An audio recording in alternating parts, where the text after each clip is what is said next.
Hello, friends. Thank you for liking Frosty and subscribing to my channel.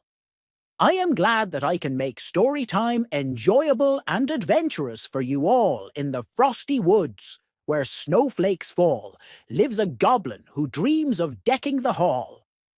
But Christmas cheer is far from his heart. He grumbles and growls and stays far apart. Can a goblin and elfing join hand in hand to spread Christmas joy across the land? Once, two elves were putting their elfling to bed. It was a dark and snowy night. The mother elf designed toys, and the father elf made them. Since it was almost Christmas, they had worked hard getting ready for Christmas Eve, when all the toys would be given to kind and generous children. They said, "Good night, dear," gave the elfling a kiss, and went to bed. In a minute, the elves were sound asleep as they were exhausted. But then a knock came on the door. The elfling sprang out of bed to see what was the matter. She asked, "Who is it?" A squeaky voice replied, "Santa, I have a gift for you." She became suspicious. Her mother had told her not to open the door for strangers. This Santa sounded very strange. She said, "How do I know you are Santa?" The goblin did his best to imitate Santa's laugh. Ho, ho! The elfling thought, Santa does not laugh. Ho, ho! He laughs ho, ho, ho. One ho is missing. She ran to the window and looked out. The snow had stopped, and the moon lit the scene like it was midday, so she could see clearly. It was a Christmas goblin. He was trying to get in the house so he could steal any gifts that were under the tree.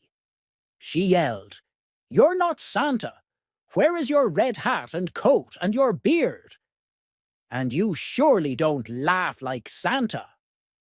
The goblin grumbled and wandered away. Before she could get to bed, another knock came at the door. This time, she looked out the window first. It was the goblin again, dressed in a red coat and hat with a fake Santa beard. She laughed and made a plan. She went to her room, opened the window, and climbed on the roof. She rolled a big snowball to the edge of the roof. She called out, "Santa, come around back and I'll let you in." The goblin started around the side of the house and headed for the back door. And what do you think happened? The elfling rolled the giant snowball off the roof just as the goblin came near.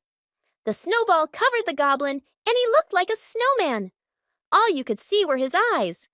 The elfling chuckled, ran back in the house, and went to bed. The north wind and the man in the moon had been watching all this. The man in the moon said, "Ha! Goblins are no match for elflings. Elflings are too smart." The north wind began to laugh. He laughed harder and harder, and the wind began to blow harder and harder. The wind blew all the snow off the goblin. Then it blew all his Santa clothes and beard off too. The gust lifted him up in the air and carried him far away. The north wind kept laughing, and soon the goblin was in the enchanted forest. He landed in a river near a bridge. A troll lived under the bridge. After getting his bearings, the goblin climbed out onto the bridge. The troll climbed onto the bridge too and bellowed, "Who is that climbing onto my bridge?" The goblin took one look at the troll and flew back to the North Pole as fast as he could. Luckily for him, the north wind had stopped laughing and the wind had died down. The man in the moon lit his way back and laughed at the silly goblin.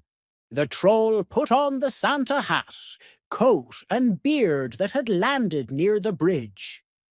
How do you think he looks? Frosty, why is it important to include others, like the goblin, in celebrations? Including others makes them feel loved and helps everyone enjoy the celebration together. What do you think the goblin and elfing could do together to spread Christmas cheer? They could deliver presents, decorate a Christmas tree, or sing carols to bring smiles to everyone.